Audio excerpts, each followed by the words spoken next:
We are just days away from President Trump being inaugurated, the 47th president of the United States. There's a lot of hope in the air. There's also a lot of lies on the internet. I want to go through some of the biggest stories with Alex Marlow. Alex, thank you so much for joining me again. Stephen, my inspiration on these YouTubes and the video channels. So I appreciate always when you make time for me. Oh, well, I appreciate you coming on. So just some background. Alex is the chief editor over at Breitbart News. He also has a podcast and a YouTube show, and he's also on Rumble. Want to get your thoughts on this. A new CNN poll out just fresh this morning. 61% of Americans view Biden's presidency as a failure. They see him as a failure, his policies as a failure. He's leaving office in the next couple of days, thank goodness, with his lowest approval rating yet. Do you think a lot of Americans have woken up in the last 6 to 12 months and they're just seeing this guy for the failure that you and I have seen him for the last 4 years? Or what are your thoughts on that? Yeah, I think so. I think a lot of people are there's this phenomenon that happens where people remember voting for the good guy when they didn't. If you look at it, if you look at the polls, John F. Kennedy, winning narrowly, but all these people remember voting for him that didn't. Same thing happened with Reagan, where people remember voting for Reagan when they hadn't. And it just shows you how amazing memory is and how we delude ourselves about our past sometimes, which is pretty remarkable. But that's what's going to happen with Biden is people are going to forget that they supported him because his track record is so poor. I wrote a book about it, Breaking Biden, which is relevant at this point from a historical standpoint. It's like a historical text in a way, because I break down all of his failures, and they're even worse than most people understand. And I'm not just talking about economically. There's been a big deal made about that. But I think culturally, I think we got much more divided. We got much more unhappy. We got more godless. We took on these vast amounts of debt that is so hard for the soul to deal with that on a day-to-day basis. We don't like our neighbors as much as we used to. And what did we get out of it? We got more foreign entanglements from a Democrat. So traditionally, it was Republicans who got us into all these foreign wars. Biden made the world a much less safe place. And then what was maybe the one thing that he did is that he spent all this money on the climate change hoax. And what did we get? We got the biggest fires in the last 100 years. I mean, who knows what level of devastation we're going to see out of California. And all this is because the climate Nazis were unprepared to battle what was allegedly going to be the cause of climate change, which is more fires. They didn't prepare. They didn't even bother to put their money where their mouth was. All they did was enrich themselves and create cottage industries to benefit Democrat donors. I think people are aware of that. And now that the culture is changing, that wokeness is out and kind of more freedom and MAGA and all these podcast comedians, they're in. What does Biden have? He doesn't have a single popular opinion that I can think of that he's advanced in his presidency. Yeah. Do you think history will look back on him the way you and I see him, as a failure, someone who sold out his country to enrich his family, somebody who lied regularly to the American people, the Afghanistan withdrawal, the Russia-Ukraine war, the attack on Israel, spending trillions of dollars to reduce inflation, only to have it go up by double digits, and then say, well, actually, it was just a new Green Deal that we slapped a name on, lipstick on a pig? Or do you think he'll be remembered the way that Democrats want him to be remembered? Yeah, I wish I could give you an unequivocal, yes, this is all going to work out. But whoever wins controls the history books. And we need to do a lot more winning to control the history books, because we have not really cracked the left's foothold in academia.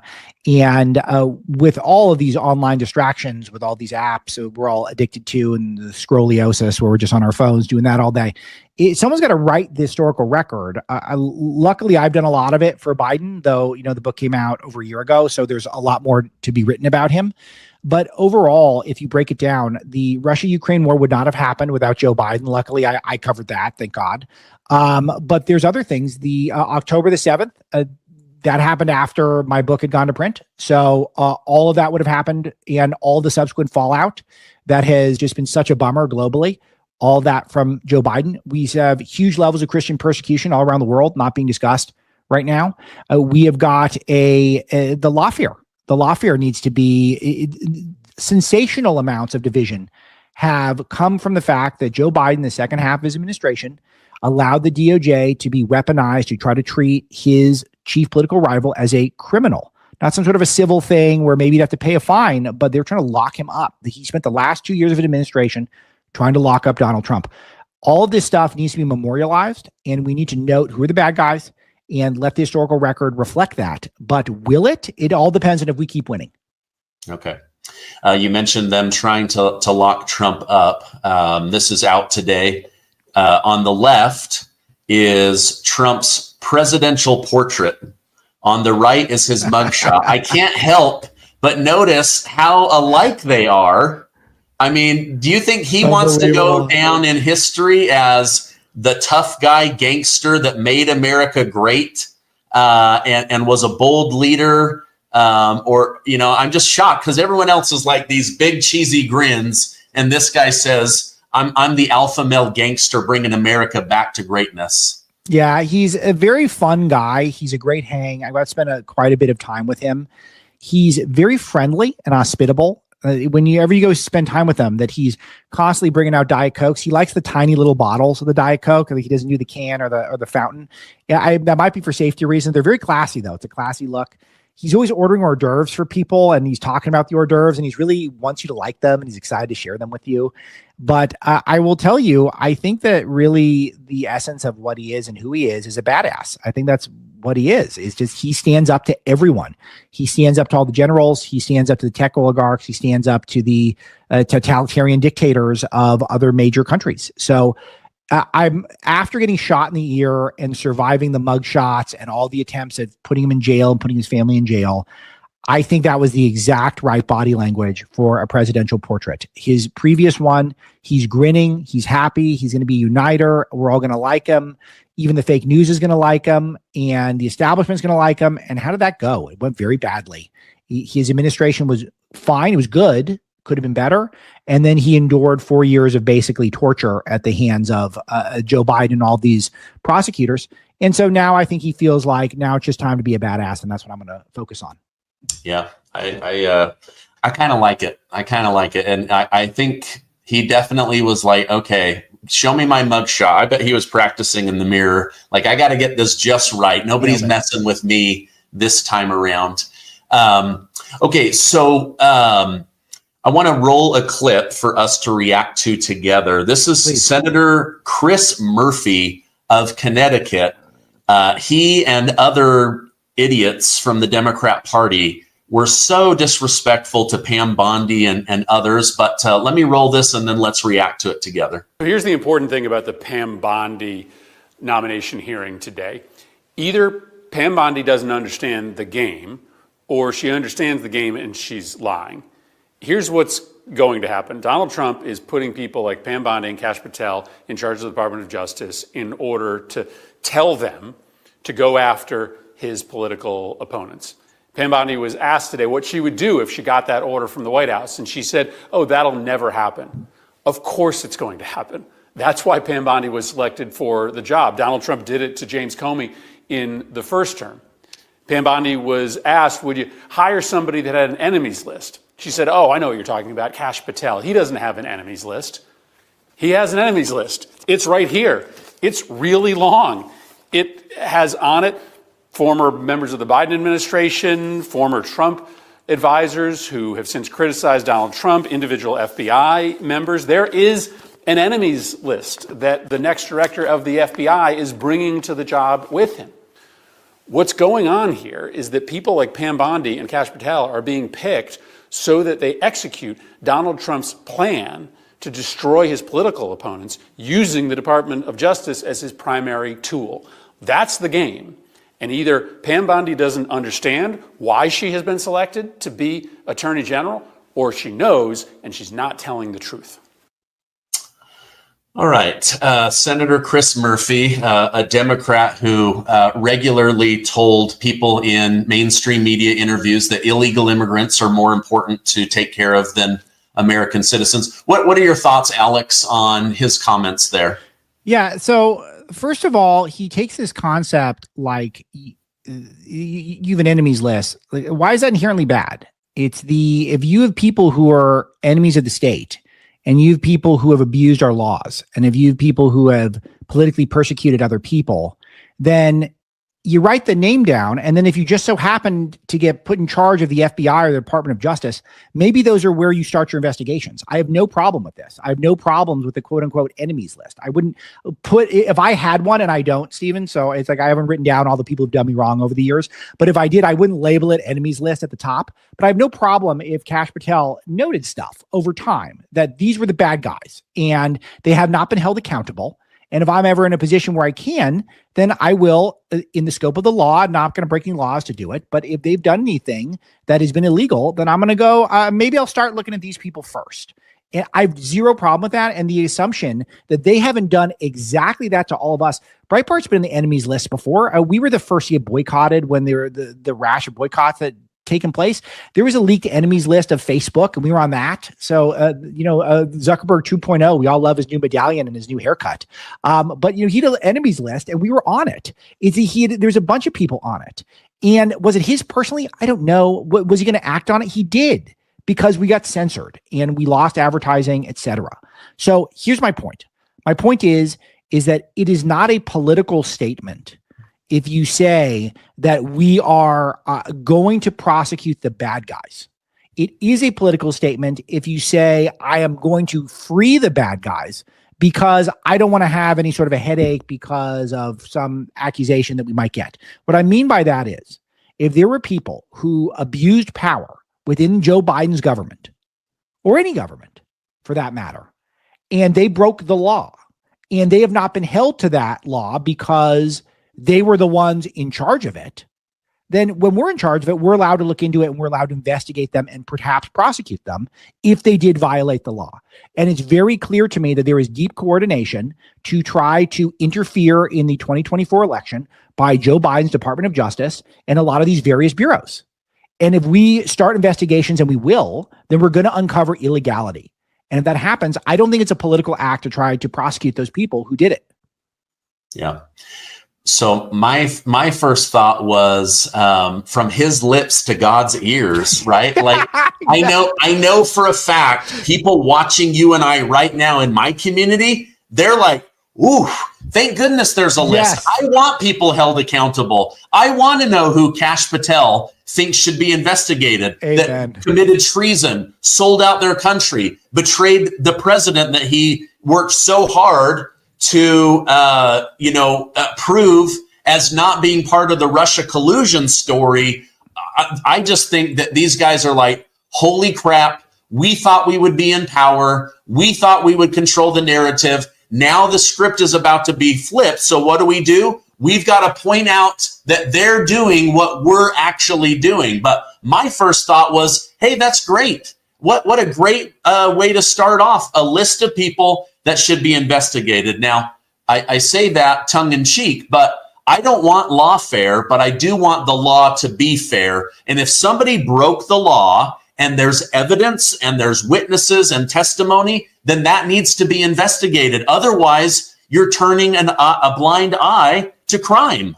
And that Pam Bondi also can't be an attorney general that turns a blind eye to crime. I want to tell you a story that changed my life and my mother-in-law's life. I noticed for a couple of years that my mother-in-law was really struggling to hear us and to be able to interact with grandchildren. And she just wasn't as social as she used to be. Well, as the holidays went by, we laughed, we watched movies, and I noticed the struggle. Well, I noticed that it was mostly coming from her hearing. And so that's when we got her MD hearing aids. And wow, what a difference. I saw her confidence go up. She wanted to connect with the world, be more social.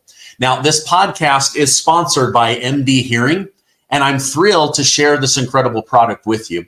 They make high quality, rechargeable hearing aids personalized to your hearing needs at a fraction of the cost of traditional hearing aids. Their Neo model costs 90% less than clinical hearing aids, and the discrete is very small. This Neo XS, you can hardly see it in your ear. Now, right now, MD Hearing has cut the price in half. You can get a pair for just $297. Plus, there's a 45-day risk-free trial with 100% money-back guarantee. Visit shopmdhearing.com and use promo code Gardner to get a pair for $297, plus a free extra charging case, a $100 value. Give this gift to someone you love. It will bless their life. Stephen, I've been researching the scope of the lawfare recently, and I'd love to come back on your show and we could do a whole episode on it. But people do not fully comprehend the full extent that the Joe Biden Justice Department and let's just say politically simpatico entities throughout the country work together to try to interfere in the 2024 election. They did is election interference. It's way worse than any J6 or whatever. Anything Vladimir Putin's wildest dreams, none of it compared to what was done. And Trump won anyway. And that should be very scary to anyone who's involved in trying to rig the 2024 election via lawfare, which was what happened. So now we have this amazing opportunity to expose all these people and hopefully remove them and at least make an example out of them. The same way they tried to make an example out of Donald Trump, but they made an example out of Trump not for doing anything wrong, just for being a threat to their system. So I'm completely obsessed with this topic, and I do not care at all that Kash is an enemies list. Pam Bondi gave the answer that she gave during the hearings, the confirmation hearings, was spot on in that she did not throw Kash under the bus, and she said that she's going to go after people when they're bad. That's what she said. If they're bad, I'm going to go after them, and that's it. That's her whole job. Don't go after the good guys. You go after the bad guys, and we're going to trust her to know who those people are. Yeah, I kept waiting for Adam Schiff to be like, and you can't go after Fauci and you can't go after Liz Cheney. And if you could not go after me, that would be great. And you can't go after Merrick Garland. And did I mention don't come after me? I was watching this going, these guys are so pathetic. Like they're basically admitting I committed crimes and I'm terrified that you're going to investigate me. Therefore, I have to publicly shame you to not investigate me.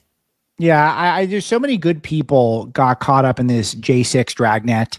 People who are just doing their jobs, who are just trying to support the president, people who are just patriotic Americans.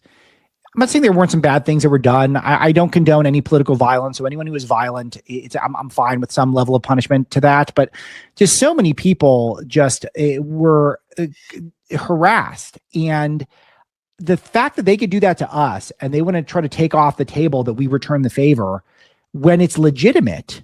I'm not saying we don't force it. We do not force it. It's a Pam Bondi, Kash Patel. If you're watching, don't force it.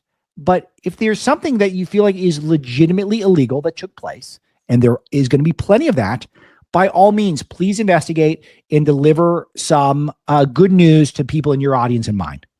Yeah, well, I know for a fact Kash Patel watches this show, so you might actually have just reached him.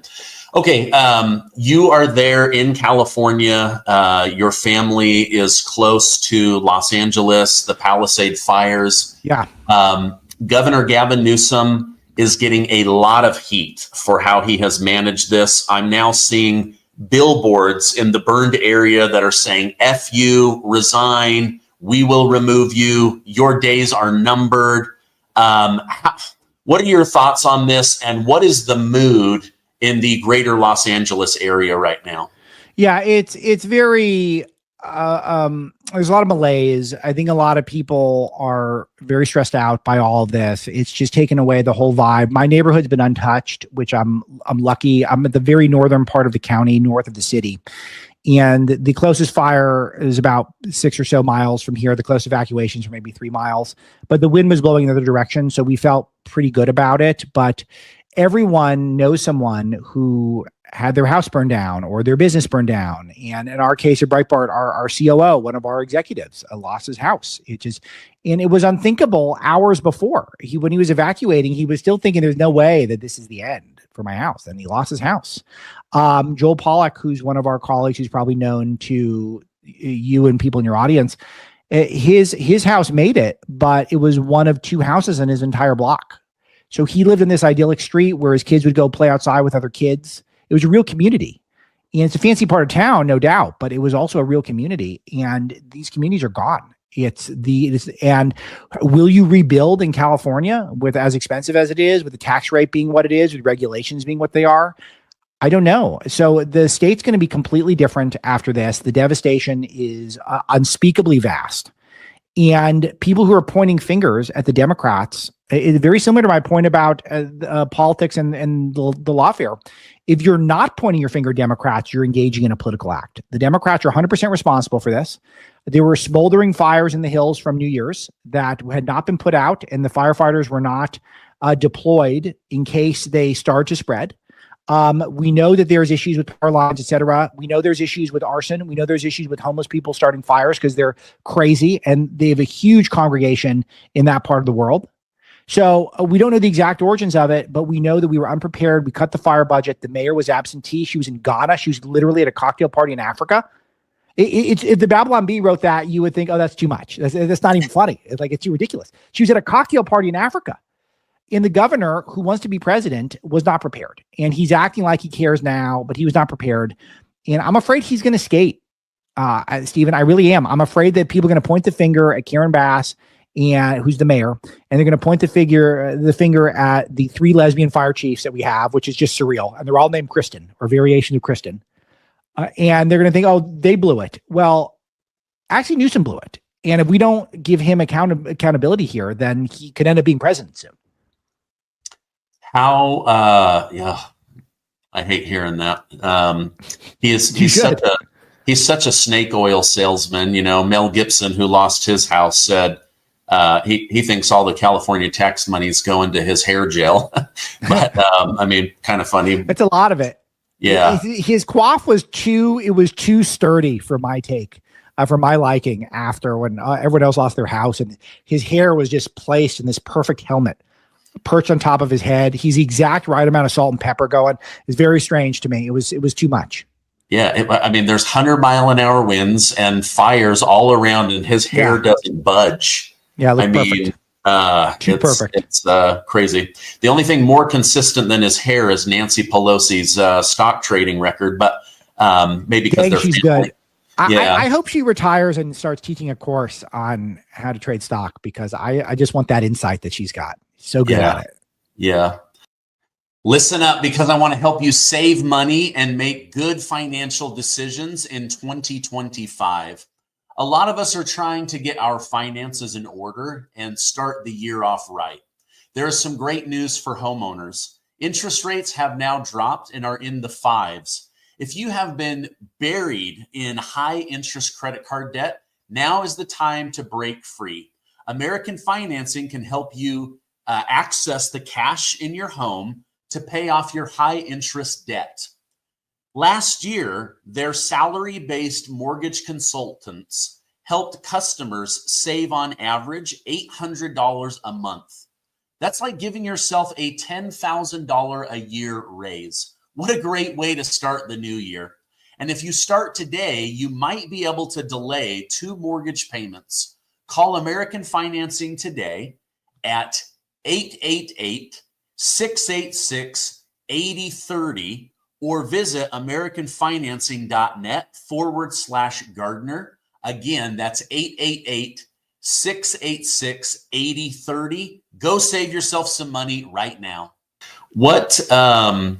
So isn't Gavin Newsom, just by the nature of politics, isn't he going to have to throw Karen Bass under the bus in order to save his own political future? Yeah, now we're talking something fun.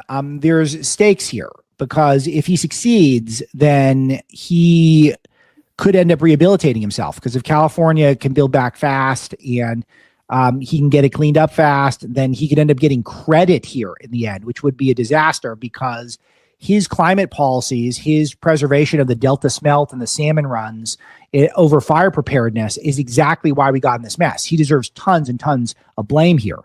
But if he successfully blames the mayor, and he should, it's just smart politics, and there's a lot of truth to it, then he could get away with more. But absolutely, the mayor is the clearest villain here, because she's an idiot. She's completely incompetent.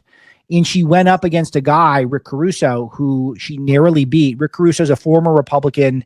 He basically pays lip service to certain Democrat causes. Like he says he's for abortion, and he said some mean stuff about Trump. But overall, he's a Republican, and he was the water commissioner. And part of his campaign pitch in 2022 was that we're not prepared for fires and we don't have our water situation under control. The reservoirs aren't filled. He talked about this stuff. He's got a huge mall. He builds luxury malls for people who are unfamiliar in the area. And they're very well known. They're very popular. I go to several of them on a regular basis. And he is a very fancy mall in the middle of the Palisades, the region that got hit with the biggest fire. And he was able to protect the mall with a private security firm, a private firefighters put out fires and protected his mall. So this is a guy who knew what he was doing, was prepared. And he should have been the mayor, only the left-wing community organizers narrowly got Karen Bass, a actual Marxist, a known Marxist. She got in and went to Africa when all this happened. So she's such an easy target. She cannot defend herself. She cannot speak fluently. She's an idiot. So if everyone only blames her, then a lot of other people are going to get away with bloody murder here. Interesting. Wow. Okay. Thank you for that insight. Let's switch gears to someone who kind of keeps popping up as a hero, Elon Musk. Mm-hmm. Seems like anytime there's some kind of major disaster, Elon Musk comes in. He was able to get internet and telephone in the early days of the Russia-Ukraine war. He was able to get internet and cell phone service to the people of North Carolina with one phone call from President Trump. He sent dozens of cyber trucks full of supplies and Starlink hookups to help Gavin Newsom and the people of California. He also likely helped Donald Trump win the election by amplifying Trump's best messages on the internet.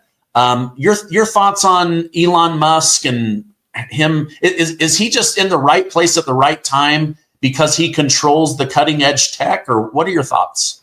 Yeah, he's a deeply interesting figure to me, as he is to just about everyone these days, but I don't look at him as a black and white type of guy. I thought his H-1B visa comments were appalling that he had, where he told us to go F ourselves in the face if we don't want to import a bunch of people from overseas to replace American culture. And the implication being America is not able to have enough engineers for his company. Of course we are. We have a broken school system that's very expensive. And we have a system that I think works against a lot of American families. And then if Americans are able to survive that and get through it, we should not lose out on jobs because someone from India will do the job for 10% less. That's absurd that we would run a country that way. And Musk wants it that way. He also has done huge business in China, which I remain very skeptical of. He has a factory in the Xinjiang province, which is where the Uyghur concentration camp is. He said China rocks. He says China's leaders look out for their people. American leaders don't. So he said a lot of horrible things that I don't like. I say all of that as a preface to he absolutely helped Donald Trump win. He's the most compelling cultural figure in the country right now. And the fact that he controls one of the biggest megaphones, X, is huge. I think the space stuff he's doing is great. I think maybe my favorite thing he's doing is the satellite internet that he's got, the Starlink. I think it's very cool and practical. It's crazy in this country that we don't have internet in certain parts of the country, and he could be fixing that. So I don't love everything he does, but I think overall he's a good ally, but we got to keep an eye on him. So Bannon was going off on how he's one of the worst guys in the world. I'm not there, but I also don't do the thing that a lot of your favorite X personalities might do, which is act like if Elon does it, it must be great. So I'm mixed on him, but overall, I think his heart appears to be in the right place lately. And no doubt he helped Donald Trump win, and I'm very grateful for that. And I think that's the biggest thing for me right now. So he's in the plus column for me for the moment, but that is a very much a moving target. And look, as a news guy, I think that's cool. It's fun to follow people who are complicated and aren't always just on the team good or team bad. Yeah. Do you think it would be helpful or good for him to sit down with Steve Bannon and have a debate, a friendly debate, so that we can understand where each of them is coming from, and then they can both move forward, giving counsel to Trump on what would make America best?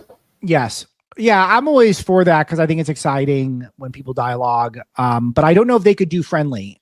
Steve can be friendly, but also I've been in the room with Steve when I work for him where he just blew people sky high straight to their face.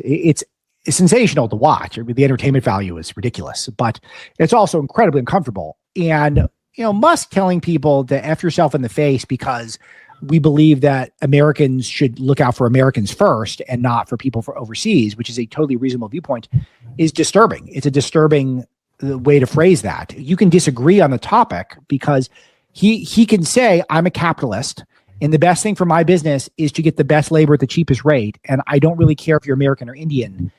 I understand that argument. I don't understand go F yourself in the face if you believe that Americans whose families paid in the tax base, who have roots here, who are born here, who have families here, deserve to not lose out on a job because they want 10% more than a foreign counterpart. I don't think those people should be talked down to in that way. So I don't know if it would be a silver conversation, but would I absolutely watch it? Oh yeah, I will watch it, and we'd cover it at Breitbart. Okay, I would like to cover that one as well. Let me pull up another thing here. We're dealing with this hostage negotiation situation, the ceasefire between Israel and Hamas. President Trump and President Biden both immediately went to the internet to take credit for this ceasefire. You have President Biden saying, we've done this, but you have Benjamin Netanyahu thanking President Trump for this. Is this a play by Benjamin Netanyahu because Biden is gone and Trump is the future? Or do you think Trump had an actual effect because of his bold gangster stance of I will make your life a living hell? What are your thoughts? Yeah, I think it's an or. I think it's both. I think Biden has nothing to do with any of this, and his own State Department gave Trump some credit, so you know that. I think this is nothing to do with Biden. Biden had to take credit just for a face-saving thing because all he's got left for his remaining years is try to preserve his legacy, and it's saying that Trump was basically negotiating peace deals while Biden was still president is just very emasculating, undermining. So Biden had to take credit. But this is a Trump deal through and through. And the tell is that Netanyahu is not thrilled with the deal. Netanyahu would like Hamas completely destroyed, and I think they would like all the territory they've taken. So Netanyahu is going to have to retreat a little bit. He gets to keep some strategic territory, and Hamas still exists. Now, it's a shell of its former self, but it is not completely decimated. Netanyahu would like to finish the job, I'm sure, but he has been compelled to stop because Donald Trump is coming in. He feels reasonably assured that he will be able to continue to push back on Hamas, push back on Iran, push back on Hezbollah, all of his various enemies, that he will be able to do that with the support of Donald Trump. He could not feel that way with Joe Biden as commander-in-chief. Thus, he would want to continue to be the aggressor in the region. I think now he's okay with taking a more a protracted approach, a more phased approach, a staged approach, because I think he feels like ultimately Trump will be in his corner. So I think Netanyahu absolutely is kissing up to Trump, but I think he genuinely believes that this scenario where he didn't get everything he wanted is acceptable because Trump has his back in the end. Okay, interesting. Thanks for your insight on that. Okay, Biden has put out this final letter, kind of a traditional thing, but in this last speech, he tries to warn America of the danger of dark money entering politics. This is a man that's taken money from George Soros, the Clintons, Sam Bankman-Fried, the biggest Ponzi scheme in world history. He then awards George Soros and Hillary Clinton with the highest presidential award. Was he trying to have this President Dwight Eisenhower beware of the military-industrial complex moment? Or do you think in his dementia, he doesn't realize that he's telling people, hey, there's a lot of dark money out there getting people elected, and I was one of them? Yeah, it's very hard to know if he's just deluded and demented or if he's lying. And I think that in the speech, I think you could really play a game where you could track whether the comment is just flat out lying, whether or not he doesn't realize he's lying, whether or not his brain's freezing up. It was a sort of surreal thing to watch him, first of all, condemn the military industrial complex, which he is fed into more than any living individual. There's no one who's more responsible. Case in point, Lloyd Austin, who went from the board of Raytheon to leading the Pentagon. Tony Blinken's entire job is, when he's not in the State Department, is brokering deals between the American government and contractors who provide military tech. That's what he does. That's how he makes money. That's how he gets an 8-figure net worth. So he appointed his top people are straight out of the military industrial complex. So Joe Biden is every bit a part of that texture in Washington. It's all his fault. So that was very strange. And the dark money stuff is you said it very well, the Soros by itself. Yeah, Republicans are doing a little bit of the dark money stuff now, but we're only doing that after watching George Soros eat our lunch for decades by mastering it like it was some sort of a musical instrument. That's what he was doing with his dark money mechanisms. Laurene Powell Jobs, who shows up in all of my research, the widow of Steve Jobs, who I know I've talked about with you before, Stephen, who Kamala Harris's best friend, owns The Atlantic, got all of her money from Apple and Disney. She's the ultimate dark money person. All she does is funnel her money all around the left-wing ecosystem, where all of her characters are boosting one another with puff pieces and with donations and with fundraising. And all of this comes from her pocketbook. We're not entirely aware of the scope of her operation. It's all dark money. They've been beating us at this game. The fact that we're playing back now, finally, using legal means to do so, that bothers Joe Biden is just a sign that we're catching up a little bit, but it's so cosmically disingenuous of him to act outraged after allowing it to go on and benefiting from it directly for decades. I have to say that this did come up on the Alex Marlow show today. So if people want more, I did give a pretty extended riff on this because I'm obsessed with Joe Biden speeches. I love to parse them because it's almost like it's a code, like a Rosetta Stone or something. I got to go through it. I feel like I'm doing I'm reading a treasure map or something to figure out what he actually means with all these insane comments he's making. Yeah. I should have played a clip for you then. Right before he says that members of Congress should be banned from stock trading, he's like, and also, like you can't even understand a single word that he said. His denture's falling out of his head. And the stock trading thing, Stephen, he's been in charge for 50 years. It's like, wouldn't you have addressed this in the 50 years that you were in charge if you really cared about it? I found it so pathetic. You give him this laundry list. Oh, Facebook is not fact checking enough. It's just, well, why do you do something about it? It's you were in charge, big guy. This is where you're leaving. You're signing off after a half a century, almost a quarter of the country's history. You've been in charge, and you've got all these little gripes that there's not enough fact checking going on. Why didn't you do something? He had bigger opportunities to do something than anyone else who's ever walked the face of the United States of America, and he didn't get that much done in the end, I guess. Yeah, I think he really only cares about the stock trading thing for two reasons. Number one, Nancy Pelosi did a soft coup and got him removed from office and plugged Kamala Harris in. So I'm sure that was a little bit of a jab at her. The other thing is he's like, wait a minute, I had to like secretly sell out the country through Hunter to only get $20 million. And I could have had 200 million trading stocks like Nancy Pelosi. Dang it. I'm taking this away from her and everyone else. So I don't know. He's just coming across a little bit bitter there. I think it's fantastic analysis. I think you're right on both points. I hadn't thought of either of them, but it does make sense. It also connects with him talking about how there shouldn't be an oligarchy. I'm sure he's very upset that Barack Obama, Laurene Powell Jobs, and Nancy Pelosi got together and decided we're pushing Joe off. And that's oligarchic behavior. He had been democratically elected, a nominee for the Democrat Party. They had a primary and he won. So he should have been the nominee. And they pushed him aside. The oligarchy did. So of course he doesn't like the oligarchy. So, and I'm sure he doesn't like, exactly, you're right. He worked so hard to get so little. And Pelosi just sits there insider trading and not getting caught for it. And she makes hundreds of millions. So he's got to be jealous. Yeah.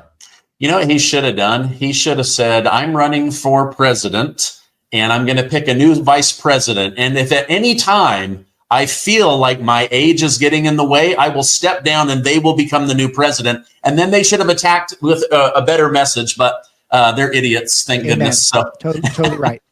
But that's why I was the last person who held on and thought he was going to stick it out. Cause I thought she was such a bad candidate and it would have been such a mess for anyone else to step in, and because no one could leapfrog her because she's a BIPOC woman.